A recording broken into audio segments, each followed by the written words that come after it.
Bom, boa tarde a todos. Com muita alegria que nós iniciamos mais uma reunião pública de estudo, de reflexão, de aprendizado e de refrigério para os nossos corações, que a gente possa deixar de lado, as nossas dificuldades, os nossos problemas. É sempre bom a gente lembrar disso, para que a gente consiga adentrar a vibração do ambiente, aos nossos mentores espirituais, a Jesus, que estão constantemente tentando nos ajudar. O problema é que nós, muitas vezes, não permitimos a ajuda, não permitimos que essa ajuda aconteça efetivamente, mas eles estão, sim, ao nosso redor, constantemente nos protegendo. E hoje nós estamos iniciando o capítulo 2 do Livro dos Espíritos. A gente estuda domingo uma das obras básicas da doutrina espírita, que é o Livro dos Espíritos, onde a gente vai estar conversando um pouco sobre uma questão muito intrigante para todos nós. Com certeza, em algum dado momento da nossa vida, em nossos pensamentos, em nossas ideias, a gente tenha tentado saber, de onde vem tudo isso que existe, essas coisas que existem materialmente falando, o planeta Terra, a vida, a natureza, o espaço, o universo, as estrelas, enfim, todo um manancial de informações que nós temos e que muitas vezes a gente fica assim, gente, como que isso existe? O que é isso? Então, com certeza, a gente já passou por essa situação e, se não passamos, com certeza, em algum momento da nossa vida, isso vai vir à nossa mente, ao nosso pensamento, porque é uma coisa que é interessante de se pensar e que, por a gente estar constantemente em relação com isso, desperta o interesse em nós em saber, E a gente vai vendo aqui no Livro dos Espíritos como ele vai esclarecendo, primeiramente, a nós, que a gente deve ir com calma, sempre com calma.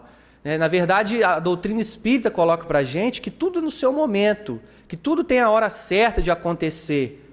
É um esclarecimento da doutrina espírita que consola a gente, que acalma a nossa ansiedade em querer saber tudo de uma vez só, em querer resposta para tudo. No entanto, as coisas não funcionam da maneira que a gente quer, da maneira que a gente gostaria que fosse, mas elas são da maneira que tem que ser, da maneira correta, da maneira certa, uma vez que nosso Pai é Deus, é o Criador de tudo e de todos, e Ele, por ser Deus, Ele é todo amor, toda bondade.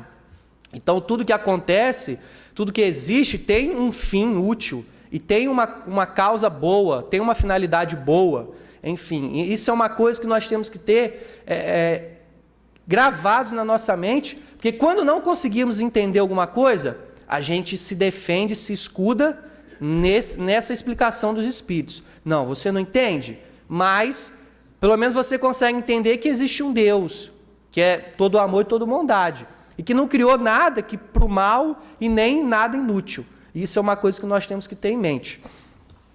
E o nome do capítulo é Elementos Gerais do Universo, onde a gente vai estar conhecendo um pouco sobre o conhecimento do princípio das coisas, espírito e matéria, propriedades da matéria e espaço universal.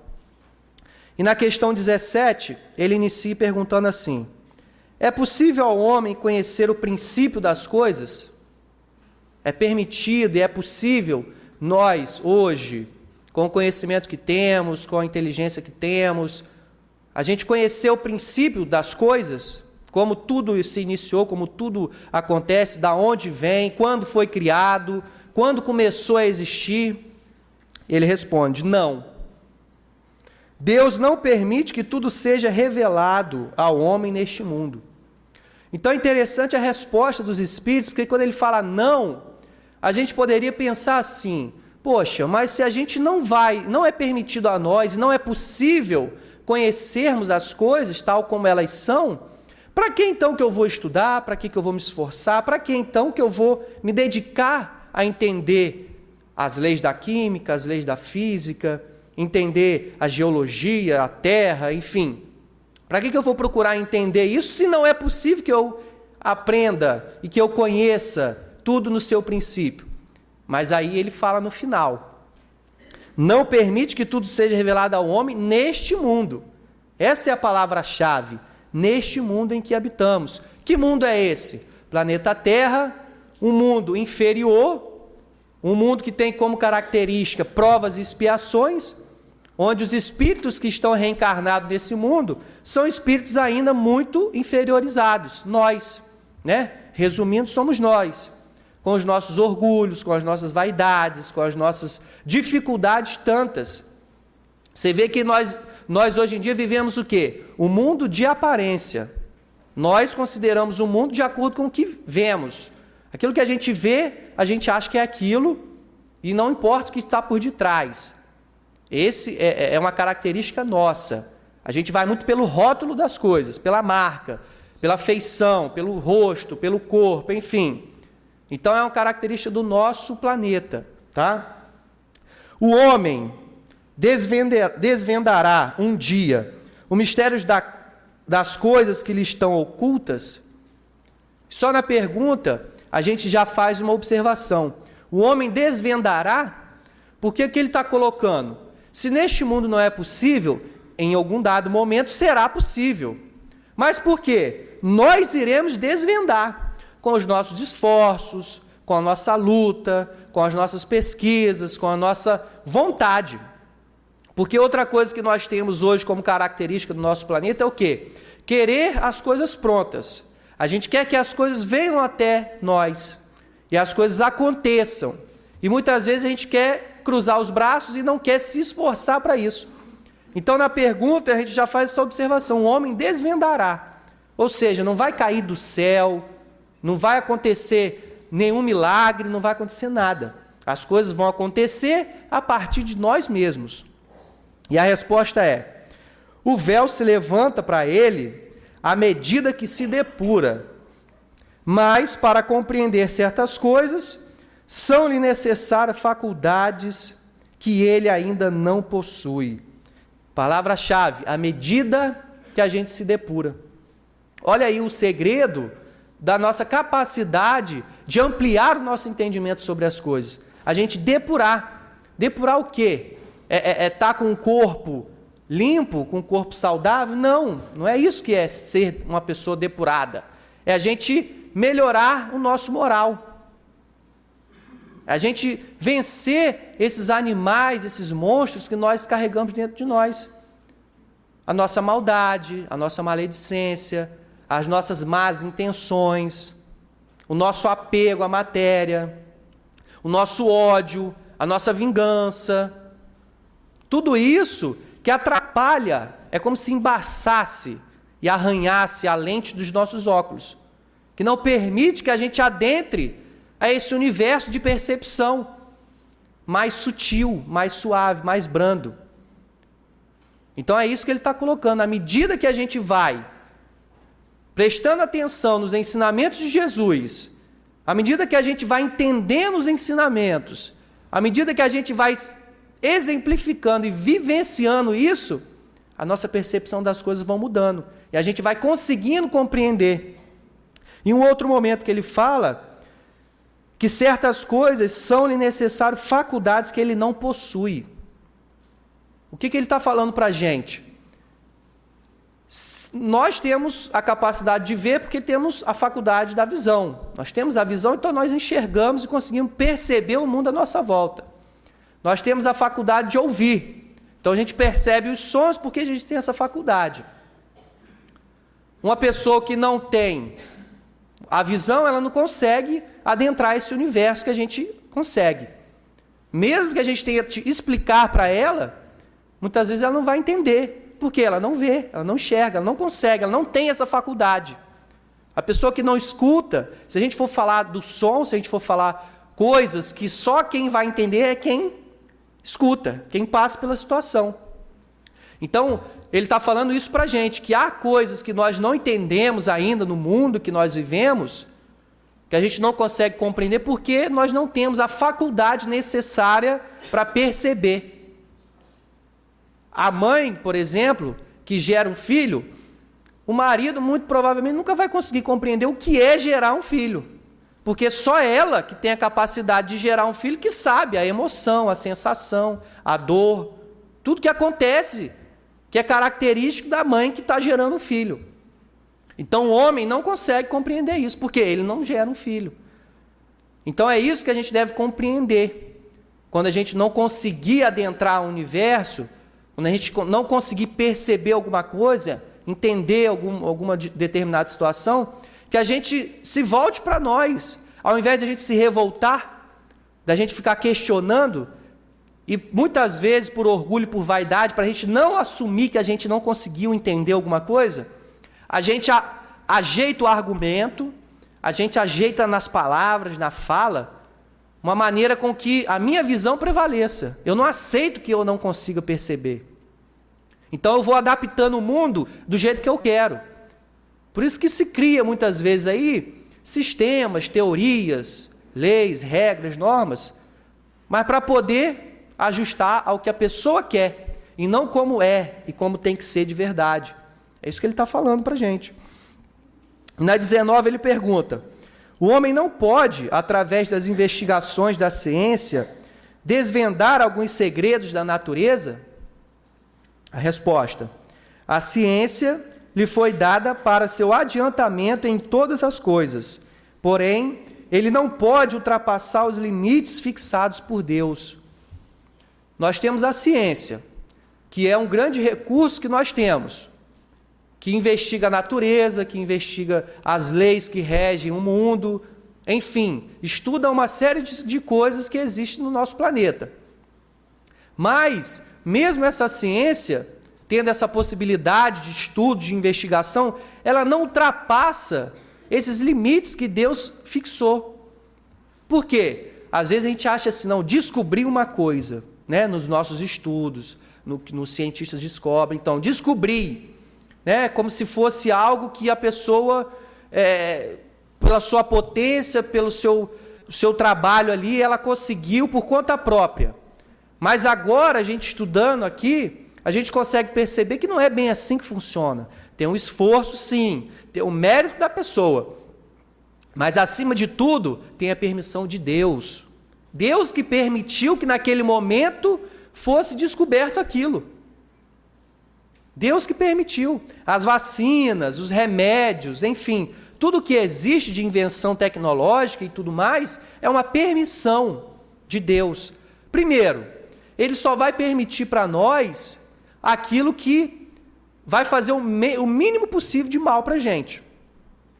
Aquilo que for causar algum dano grave para a gente, e que a gente não vai saber lidar com aquilo, Ele não permite, em um dado momento, que aquilo ali seja descoberto. Porque Ele é o nosso Pai, Ele cuida de nós. E aquilo que for ruim para a gente, Ele não vai permitir naquele momento. Ele não vai, de jeito nenhum.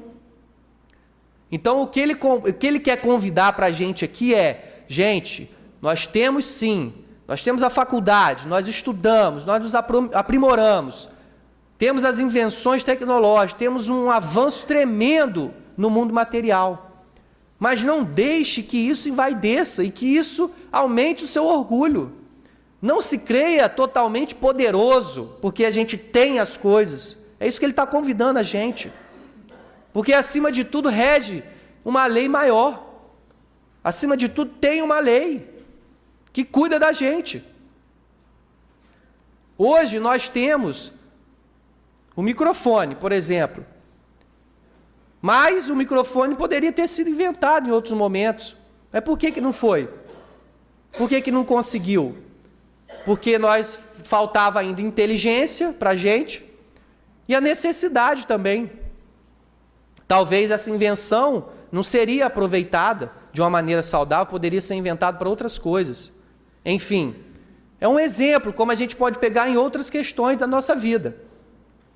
Então é isso que ele está convidando, olha, não se envaideça. E Kardec comenta, quanto mais é dado ao homem desvendar antecipadamente esses mistérios, maior deve ser sua admiração pelo poder e a sabedoria do Criador. Ou seja, quanto mais nós descobrimos, a gente deveria ter um comportamento de admiração por Deus. Gente, que maravilha que é a natureza, que maravilha que é tudo isso. Contudo, seja por orgulho, seja por fraqueza, Sua própria inteligência torna-o frequentemente joguete da ilusão. Ele amontoa sistemas sobre sistemas, e o passar dos dias lhe mostra quantos erros ele considerou como verdades, e quantas verdades ele rejeitou como erros. São outras tantas decepções para o seu orgulho. Ele está falando isso que a gente estava falando. Essa questão de que ao invés da gente admirar e a gente se dobrar a essa sabedoria suprema, a gente cresce, a gente se acha superior e a gente acaba criando ilusões. Porque o saber que nós temos, as invenções que temos, muitas vezes a gente cria ilusões com tudo isso. Não usamos da maneira que deveríamos usar. E a gente vai vendo no decorrer da história da humanidade o auxílio da ciência. A ciência uma hora diz que uma coisa é real, que uma coisa é verdadeira, mas daqui a 5, 10 anos já não é mais. Já totalmente errado e equivocado. Antigamente acreditava-se o quê? Como nós ainda somos, só acreditamos no que vemos e só tiramos as coisas a partir do que a gente visualiza, por exemplo, antigamente os povos antigos acreditavam o quê? Que o Sol girava em torno da Terra, e não o contrário. Por quê? A gente olhando o céu, de manhã está de um lado, e com o decorrer do horário a gente está vendo que ele está mexendo, que ele está indo para o outro lado. Então o que está mexendo é o Sol, e não a Terra, porque ainda não tinha capacidade de compreender.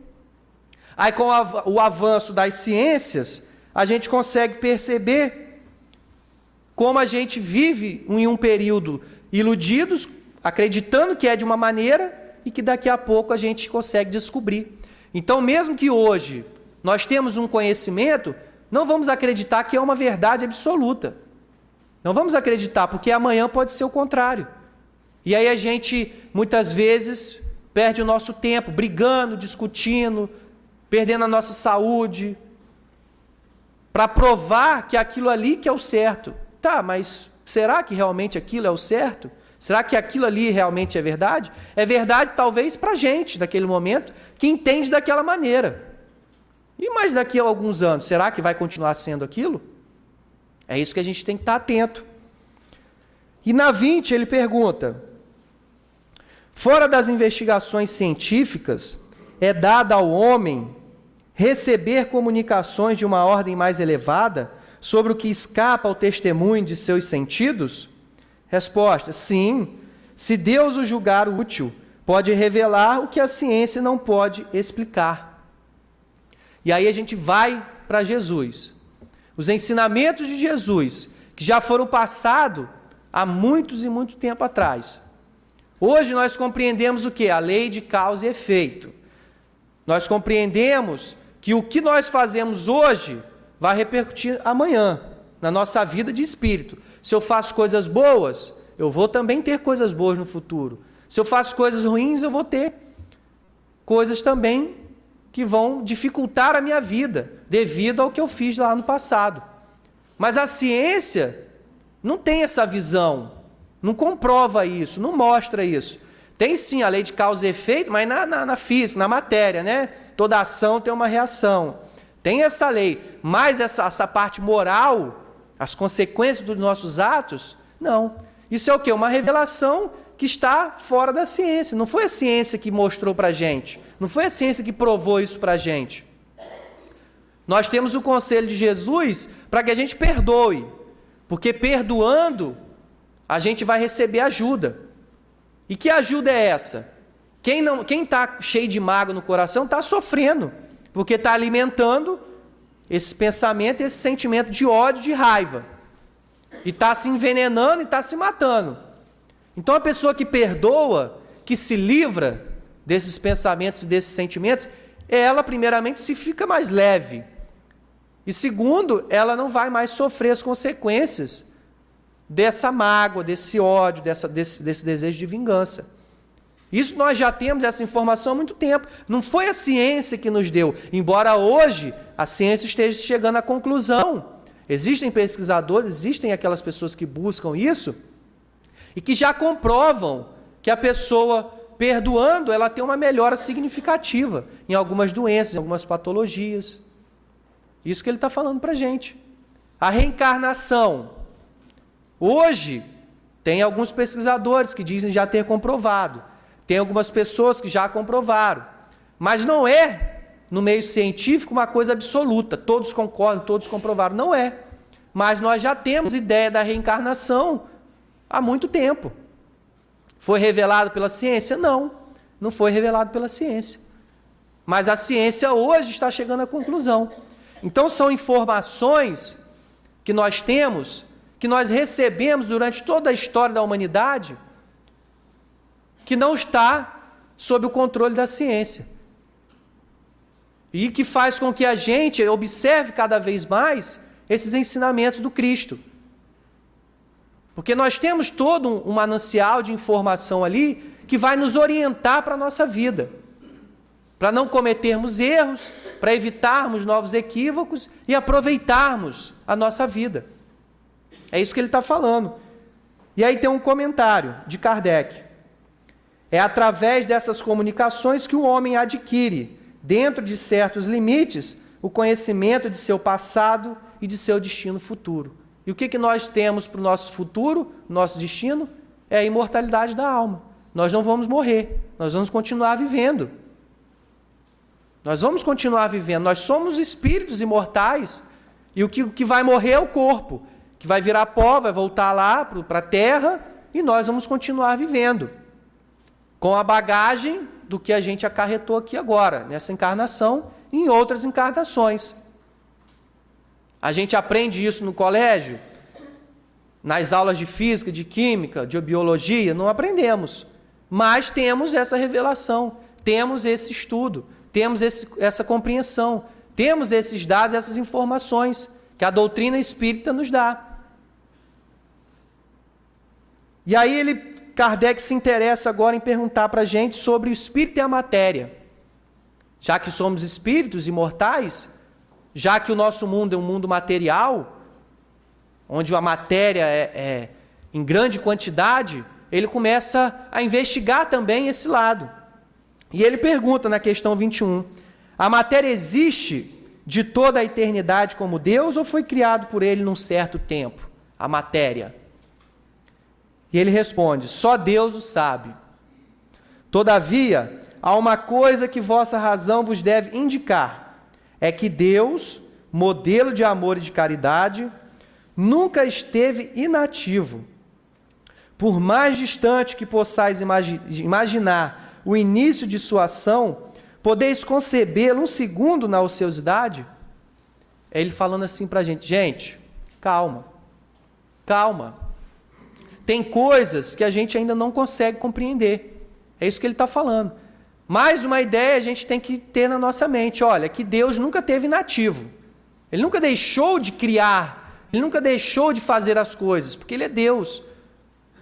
E Deus ser inútil, parado, sem fazer nada, a gente não tem como a gente imaginar dessa maneira. Então, quando a gente quiser saber quando foi criado, quando surgiu, como aconteceu, a gente lembra assim, só Deus o sabe. Só Deus sabe. Claro que em um dado momento, que deve estar bem longe ainda, bem distante de nós, a gente vai conseguir compreender. Porque Deus, Ele não quer esconder as coisas de nós. Ele não quer que a gente não saiba das coisas. Mas é aquela história. Ele só permite aquilo que é útil, de acordo com a nossa capacidade, de acordo com o nosso potencial. Se nós hoje não conseguimos, é porque ainda não temos condição. Então é isso que a gente tem que ter em mente, para a gente não, muitas vezes, se revoltar. Porque a pior coisa para a pessoa orgulhosa é a gente não conseguir entender alguma coisa que a gente gostaria de entender, porque a gente se sente inferiorizado. Porque a gente tem essa característica de ter domínio sobre tudo, domínio sobre as coisas, saber tudo sobre tudo. E quando a gente chega num patamar em que foge a nossa compreensão, foge o nosso controle, muitas vezes a gente se revolta. Se revolta. Não, isso aí está errado. Isso aí não responde às minhas questões. Isso não responde à minha dúvida. Isso não me mostra o que eu quero saber. Isso não fala o que eu quero ouvir. Justamente. Deus não está aqui para falar o que a gente quer. Não está aqui para mostrar o que a gente quer, e sim o que a gente precisa. O que a gente precisa, a gente tem e a gente vai ter.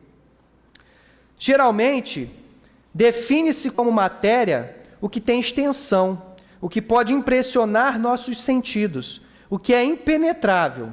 Estas definições são exatas? Resposta: do vosso ponto de vista, isto é exato, porque não falais senão do que conheceis, mas a matéria existe em estados que vos são desconhecidos. Ela pode ser, por exemplo, tão etérea e sutil que nenhuma impressão cause nos vossos sentidos. Entretanto, é sempre matéria, mas para vós não seria. É aquela informação que todos nós recebemos no ensino médio, fundamental, né, sobre a matéria. Ocupa um lugar no espaço, o peso, tem uma medida, é capaz de ser sentido, percebido. Mas aí ele fala para a gente, olha, do ponto de vista de vocês, sim, porque é o que vocês conseguem perceber. Então, o som, o ar, é matéria, porque a gente percebe, a gente sente, ocupa um lugar no espaço, então essa definição está certa. O microfone é matéria, beleza? Mas existe matéria que não é acessível aos nossos sentidos. É isso que ele está falando. Está certo o que ele falou aqui para a gente. Só que a matéria não se limita ao que vocês estão vendo. Existe matéria que é tão sutil que vocês não percebem. Mas é matéria. Não deixa de ser matéria. É isso que ele está falando, simplesmente para a gente. E na A ele pergunta, que definição podeis dar da matéria? A matéria é o elo que acorrenta o espírito. É o instrumento que lhe serve e sobre o qual, ao mesmo tempo, ele exerce sua ação. Ele está falando que a matéria é tudo aquilo que a gente entra em contato, que o espírito entra em contato, que faz uso daquilo. Nós aqui estamos fazendo uso, por exemplo, da cadeira. Vamos supor que nós somos os espíritos, só que nós estamos encarnados. Então, matéria é tudo aquilo que a gente faz uso, a roupa, a cadeira, o microfone, a geladeira, a porta. É tudo que a gente faz uso. Então, a matéria é um instrumento que o espírito utiliza para se manifestar, para fazer as coisas. Por exemplo, quando a gente vê o espírito, quando a gente vê um espírito desencarnado, a gente não está vendo o espírito, a gente está vendo a matéria, o perispírito daquele espírito. Ele utiliza daquela matéria, né, uma matéria diferenciada, mais sutil, mais quintessenciada, que nós damos o nome de perispírito, para poder se mostrar. Então ele utiliza aquilo ali para se fazer visível. Mas a gente não está vendo o espírito em si, porque a definição que eles dão, e um auxílio que eles nos dão para a gente compreender o espírito, ele fala, o espírito vocês podem, é como se fosse uma chama, como se fosse uma luz, só para vocês entenderem. O espírito não tem uma forma em si. A forma que se tem é o espírito pegando essa matéria, esse perispírito, para poder se fazer visível para a gente. É isso que ele está colocando para a gente. E que é o espírito? Ele pergunta. O princípio inteligente do universo. E na A ele fala, qual a natureza íntima do espírito? Não é fácil analisar o espírito com a vossa linguagem. Para vós, nada é, porque o espírito não é uma coisa palpável, mas para nós é alguma coisa. Sabei o bem, o nada é coisa alguma, o nada não existe. Então o espírito, como ele falou, como ele não é percebido pelos nossos sentidos, é como se não fosse nada para a gente. Mas para eles, os espíritos que estão já desencarnados, já estão num grau mais avançado na sua compreensão intelectual, no seu nível moral, eles já conseguem compreender, já conseguem perceber o espírito. Mas nós ainda não conseguimos. Mas ele esclarece, mas o nada não existe. Não vai acreditar que existe o nada por conta disso. Então, essas informações não vai dar para a gente levar todo o estudo, todas as questões do Livro dos Espíritos que a gente tinha para hoje, devido ao nosso tempo. Mas o ensinamento que nós tiramos deste dia, desse momento de estudo do Livro dos Espíritos, é para que a gente se esforce sim para compreender as coisas, para compreender a vida, para compreender as leis que regem o mundo e o universo, mas que a gente tenha a humildade de admitir que nós não temos capacidade de compreender tudo. E o que a gente já sabe, o que a gente já tem acesso, aquilo que já temos à nossa disposição, que isso não seja motivo de exaltar a nossa vaidade, exaltar o nosso orgulho e nos acreditarmos deuses, porque não somos. É isso que ele está querendo trazer para a gente aqui, nesse momento. Tá? Então, é um estudo, que ele é um estudo assim, mais voltado para esse meio científico, né, onde a gente tem essas informações que a gente precisa estar sempre estudando, refletindo, pensando, para conseguirmos entender, mas diante desse estudo mais científico, a gente retira sempre esse lado moral, esse ensinamento moral, que vai fazer com que a gente consiga compreender as coisas de uma maneira mais verdadeira, de uma maneira mais correta.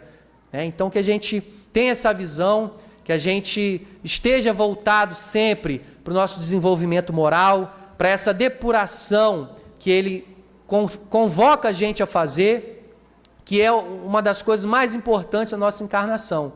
É vencer os nossos vícios, as nossas imperfeições, para que a gente tenha esse aproveitamento da nossa encarnação de uma maneira realmente efetiva. Então, que Deus nos abençoe, nos proteja, nos sustente, que nós tenhamos um ótimo domingo, resto de domingo, uma ótima semana, fortalecidos através da Casa Espírita, através dos recursos que a gente recebe aqui.